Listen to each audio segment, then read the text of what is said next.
Hey, everybody. Thank you for tuning in this week for episode 16 of This Is Why I'm Not Invited. I'm your favorite dungeon dom, Nova Nebula. Thank you so much for tuning in this week. And let me let you know, it has been a week. I had an amazing scene on Wednesday, I believe, of last week, and I was going to drop so hard, but I actually had a wonderful retreat in a brand new cabin that I'll have access to. And you know that I'm going to be throwing events there. So if you're not following my page, you definitely should keep an eye out for that because I cannot wait to host some parties in the next couple of months. I'm talking about luxury cabin. And honestly, this is my first time at a luxury cabin, but I had so much relaxation there. I literally worked my way through Top Drop without feeling a thing. So, anyways, let's get to it. Right now, it's actually the very first week of December, and with that, it brings the holidays. This episode's not necessarily going to be about holidays, but more how we navigate them. Because the holiday season is not as simple as it could be. And this is because of vanilla family and all that trauma. But realistically, we have to understand that even though, yes, we all have vanilla ties, we've actually created a community with each other. And we've created a family of our own that we have chosen, and this is going to help us survive. I swear, the holiday season has this disgusting way of peeling back every single layer that we have that you thought that you healed. At least, that's how I feel. You can be doing great. I mean, thriving, busy, hanging out with friends, booked every single day or the weekend is solidified with plans. You're living your best kink life, right? Then December hits, and all of a sudden, you living your best life in your kink era suddenly shrinks away and it's replaced with all of the memories of those passive aggressive holiday dinners that you were forced to go to. It doesn't matter what age you were, but all of that passive aggressive buried trauma that we've ignored and basically tried to work our way through just rears its ugly head. And then we get stuck. It's wild how quickly anybody can regress. I want to start with basically talking a little bit about the holiday whiplash. I'm not going to endorse any particular holiday, one or the other. You can celebrate whatever you want. I think it's great. We should all have variety, right? So believe in what you believe in, celebrate whatever holiday you like, you feel, you were raised in, you've grown into. I'm talking about the holiday whiplash in terms of all of the things from our past, all of the things that we have nice and like compartmentalized from maybe our second identity and the people that we've become. I personally feel like I've done a pretty good job at separating my vanilla life from my kink life. But unfortunately, with the holiday season, no matter how much I try, the vanilla portion just seems to just jump into my life like the Kool-Aid man. Absolutely unnecessary, loud, unexpected, and really unwanted. Every year, in the months from January to basically the end of November, I forget how intense the emotional whiplash is. One minute, I'm thrilled. I'm excited. And, my soft, plushy blankie, my pajamas, my plans for the weekend. And then all of a sudden, I feel like I'm obligated to attend these places with people that, yeah, we shared the same last name, but I haven't seen you since I was 5. And I don't even really want to be here and have like this pointless conversation where we don't really understand each other. And it's not a communication issue. And that can definitely be an issue. But in some situations, well, at least mine, it's not the lack of proper communication or not even communicating correctly. There are just some family members that I don't know, and I do not want to know them. So being in this room where I'm with people that I haven't seen since childhood, literally, it feels like I'm pulling teeth just to try to reconnect for someone else's sake. And I hate that. So I've actually stopped doing that. But I really understand that this is a huge thing for other people. Not only do I not know these people, but now I have to be extra sure that I'm more politically correct in terms of not talking about any part of my kink life with these family strangers. One of the things that personally kills me the most when I basically am forced to have to attend these family events with these strangers that again carry my bloodline and my last name is that they remember a version of me that I've outgrown. They only remember the me who I used to be in that moment when they knew me 5 years ago, 10 years ago, 15 years ago, and insert a time frame here. That's one of the most difficult parts. They speak to the ghost of you who they knew. And in that time, you might not have even known yourself. Now we're here, right? I'm here 15, 5, 10 years later, and I can't even remember who they used to be, who I used to be back then, or who I used to be to them. But now I'm become even more aware of who I am now and all the work that I've done. And that's kind of a little tricky. As I've made very clear multiple times, I am an American Mexican. I am first generation on one side and second generation on the other. So I have a lot of gender based roles that have been put onto me, right? Unfortunately, we have these boxes, and every single family dynamic is different. And I'm only going to talk about mine. My family has put me in a very specific role for our family. And I'm supposed to be very feminine. I'm supposed to be very pretty. I'm supposed to be polite, responsible, and the one that's not supposed to really cause waves. They want that for me, and I will never be that person. I have always been very outspoken against the Chicano tradition in terms of gender roles. I've always been the problem child. I've always been the black sheep of my family because I do not fit the traditional American Mexican portrayal of femininity and the role of women in the culture. So I've always been the problem child. Whenever I see them now, it's weird because even though I'm an adult, they still try to paint me as like a loose cannon and something that should be handled very fragile.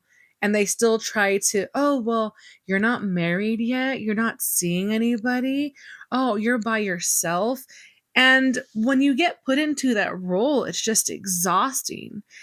They feel like I owe them something. They feel like I owe them the person that I am now.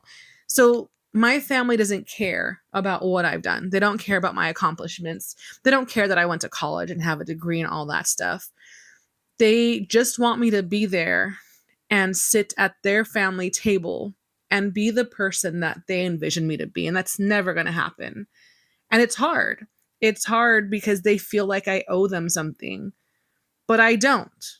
None of you do. I decided a very long time ago that I am not going to perform for anybody. My job, my family, nobody.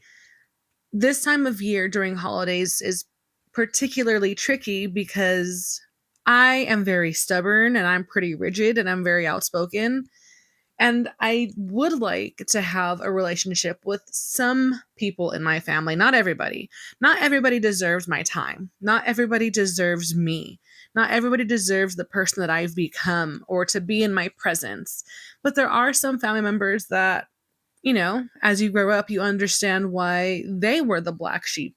I understand now why they were excluded because I've now become that person. And I do want to reconnect with some of them. And unfortunately, the only time I get to reconnect with them is through these family events. But I refuse to wear a costume. I refused to be the polite one. I refuse to adhere to whatever labels my family wants to put me in for this brief family meeting of dinner. I'm not going to perform for anybody, and neither should you. I just need to say as well, nobody triggers you more than your family and people that you love. That's the truth. And one of the worst things is, yes, sometimes people have family members that are just the absolute worst. Like you have people in your family that are literally the worst, and they intentionally mess with you. They intentionally trigger you. But the other time, the other parts of the family, the other people in your family, they don't even intentionally try to do it. It's just them trying to relive those old patterns that they have, those old ideas of who you used to be, and like pretending like that thing even happened. They'll ask about your job. They'll ask, something a little bit too personal. They'll raise an eyebrow, right? And you can feel it. You feel it underneath that stare that they're trying to get more, but they're also judging you. In my opinion, holidays are definitely a trap. People talk about them like they're this magical thing, but realistically, for me, when they're talking about those magical family memories, it's just the magic of pretending. Pretending that you are fine, pretending you haven't changed, pretending you haven't grown, fitting into the little boxes that they remember you as or what they want you to be. This is exhausting. It's hard to pretend that you're not overwhelmed, you're not exhausted, and you're not tired of talking to these strangers. Tradition tradition can be a trap. It forces you to return to places that you have outgrown. So, back when I still did this whole family bullshit, all this family lies, right? I would go to dinner, I would be polite, I would tiptoe around certain family members and not say certain things because God's forbid that I say something because, it's going to be a problem. But there's something that's just so deeply, painfully lonely about sitting at a table with people that are technically your family, but they don't know who you are. Like, yeah, they know my name. They know whose daughter I am. They know whose cousin I am, whose sister I am. They know that. They know like that, but they don't know me. They know my childhood, but they don't know the person that I've become. And when I talk, they blink. They don't look at me. Or worse, they look down at their plate. They don't say anything until someone has the guts to change the subject. This is why when I open my mouth, nobody makes eye contact. People, some people, they only love you for as long as you are the person that they want you to be. And when you show them who you really are, the real version of yourself, they're done with you. So the holidays for me basically start like from November and bleed all the way until probably halfway through January. This is the time when my double life hits me the most. This is when it hits me the hardest. my kink identity, the community I've built, my venue, my leadership, all of those things that I have carefully cultivated and grown and worked on every single day and devote a lot of time of my life to creating and being happy with. Now it's clashing with this watered down, mediocre, sanitized version of myself that my family has. They think that I'm just this really calm and quiet, pure person that never goes out. I'm always working. That's all they know. Oh, well, no, she's just working. She's tired because she's working. And the thing about this that sucks the most is I cannot correct them. I cannot say anything. I cannot be honest about why I'm tired, why I'm late, or what kind of work that I do. I can't explain to them the things that bring me joy, the happiness. I can't talk to them about my new friends. I can't talk to them about my new outfits. I can't talk to them about traveling and photo shoots and like what I do on the weekends because if I did, that would be shit. It would be rough to say the least. There's this kind of deep-seated pain when you're physically present, but you're just invisible. There's a quiet ache that's inside of you, and it makes me want to scream.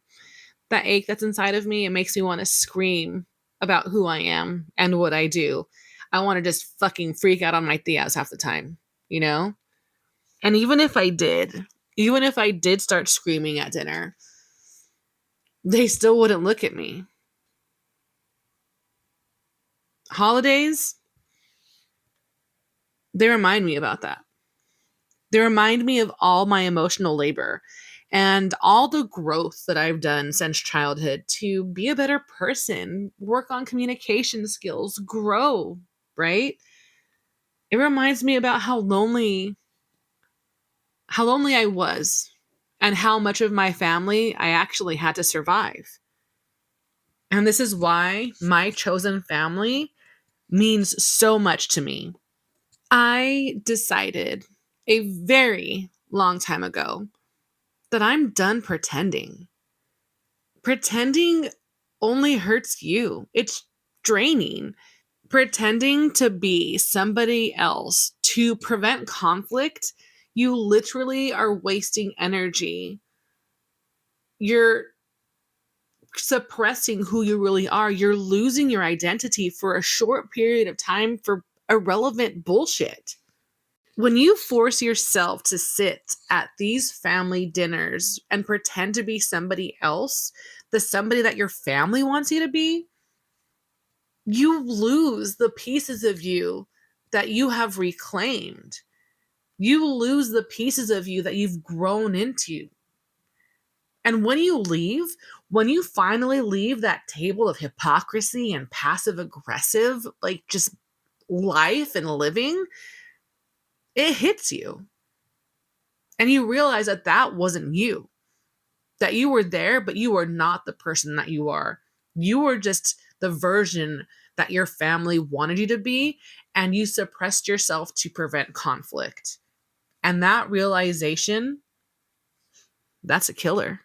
There was a time, a long time ago for me, when I was sitting at a family dinner in the middle of a holiday, and I just didn't say anything, but I just sat there and I looked around and I was just listening to all of this meaningless word vomit. And I thought to myself, what am I doing here? Do I still fit in here? Or am I forcing myself to be here? I think that it took me a little bit longer to be honest with myself. But when I finally was able to answer those questions, I realized that I was forcing myself to return to a place that I had outgrown. And yeah, I don't fit in there anymore. And that's okay. I evolved. I adapted. I grew. And it's okay to move out of places and grow out of places that only hurt you or don't serve you anymore. I got tired of literally just returning to my childhood trauma. My chest would get tight, my palms would get sweaty, my pupils would dilate because I was looking for an escape route, right?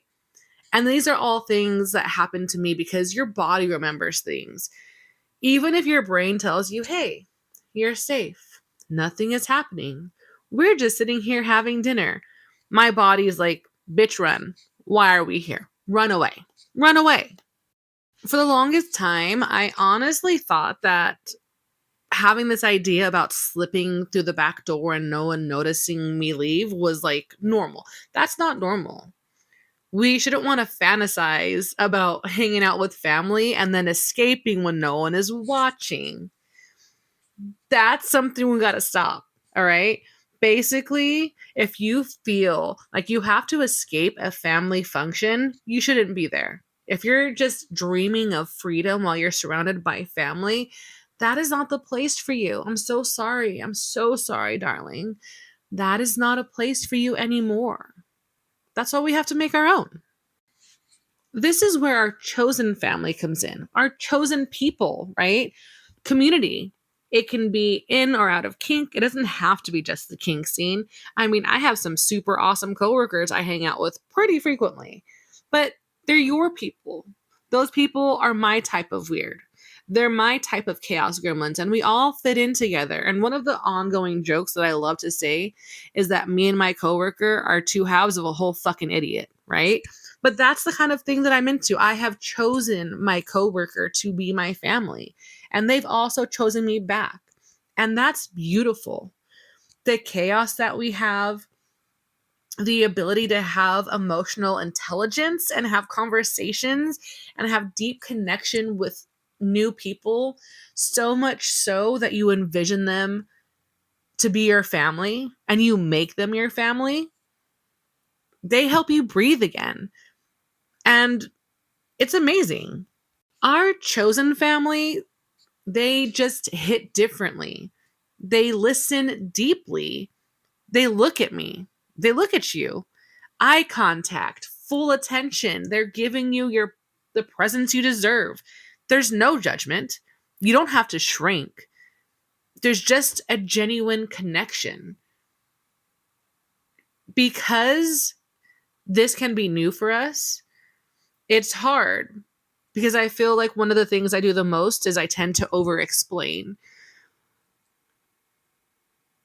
When you find your chosen family, you'll realize that you don't have to over explain.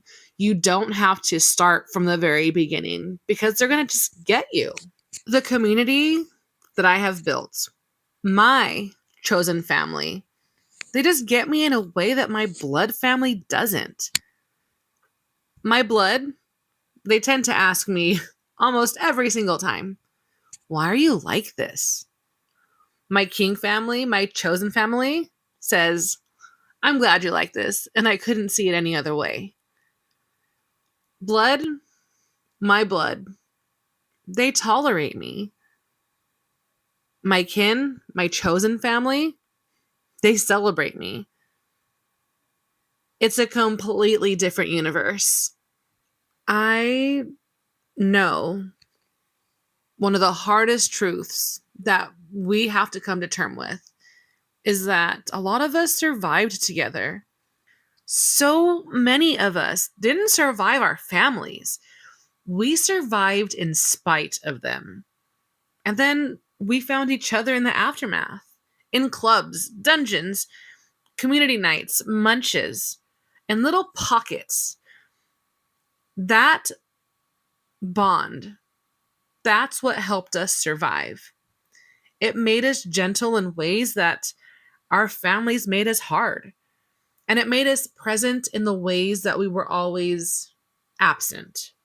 And that's what made us family.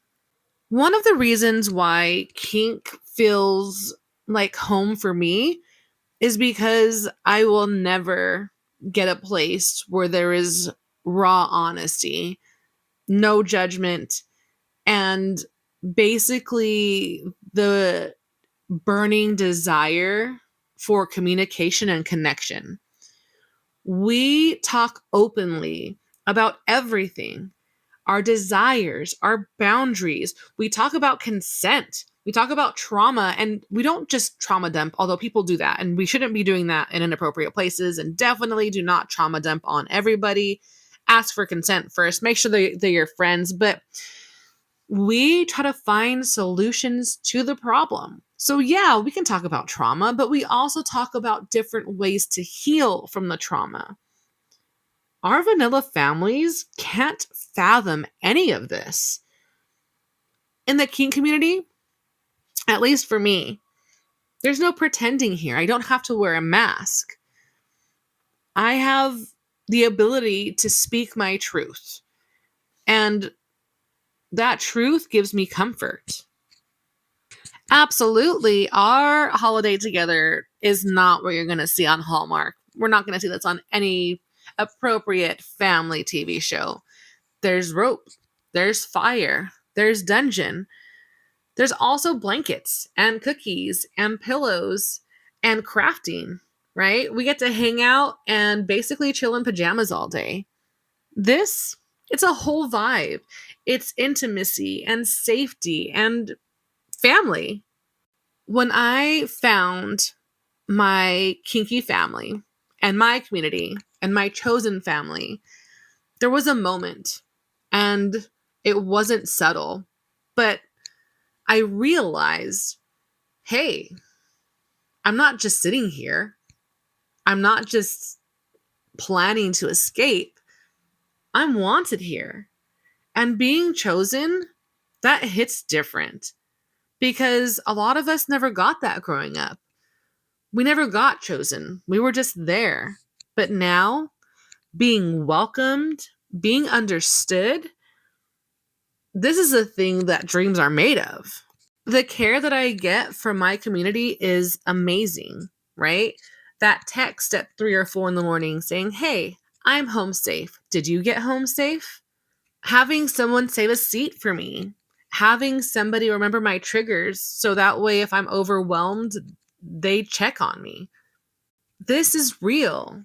And this is something that your blood never learned or never tried to learn.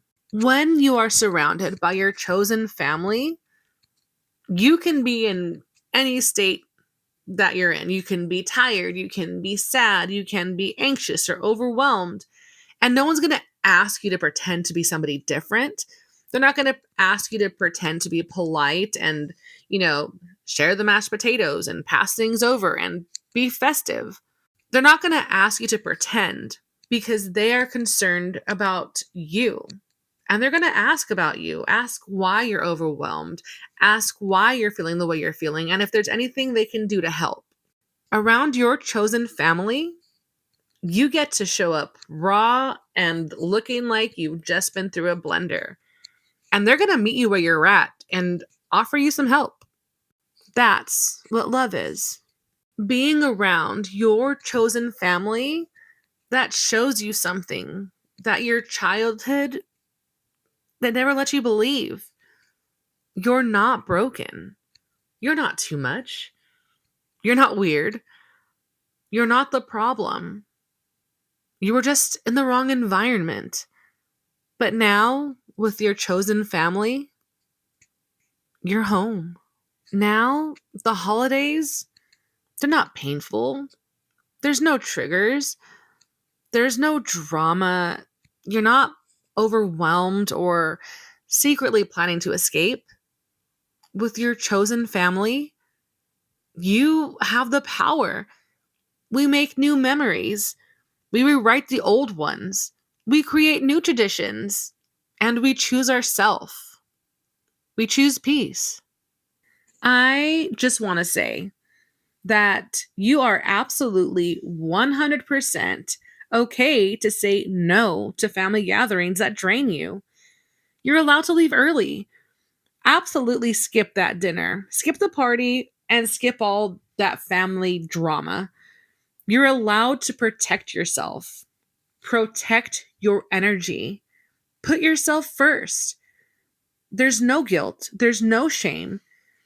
Choose yourself, choose your energy. You deserve to have holidays that are full of love and healing. It should be warm and safe and full of laughter and obviously good food. You deserve this. And this is what chosen family gives us. If you're struggling with all of these holidays and basically just this season in general, I see you. You're not dramatic. You're not sensitive. And you're not wrong. You're reacting to environments that never supported you. And I'm sorry that you had to deal with that. You need to realize that now you have a place to land. You have your own community, kink family, queer family, people that you've chosen. They're here. They've always been here. And a lot of them, they're not going anywhere. You have a space to be yourself. You have people to know your name and your story, and you're not alone. The holiday is a massive mirror, and it shows you two things. It shows you who drains you and who fills you up, who expects the old version of you, and those who celebrate the new you. It shows you who tolerates you and who chooses you. Look into the mirror and believe it. We are allowed to redefine family. It's not DNA, it's those that show up, those who listen, who love you without making you shrink. It's the family who sees you evolve and evolves with you. You have the power to choose and redefine it. To everybody who is suffering from toxic family, I believe in you. I accept you. I'm grateful you exist as you are. You're not too much. You're not shameful. You're not an embarrassment or a failure. You're a star that was thrown into the mud. You thrived in hazardous, dangerous, and deadly circumstances. You, my friend, you're a gift from the gods, and you were sent to remind us that beautiful souls exist. I love you. You know, one black sheep to another. With that being said, happy holidays. And remember, when I open my mouth, nobody makes eye contact. But you do. And that's why you're here. Until next time, take care, be safe, hydrate, and stretch. You know where to find me.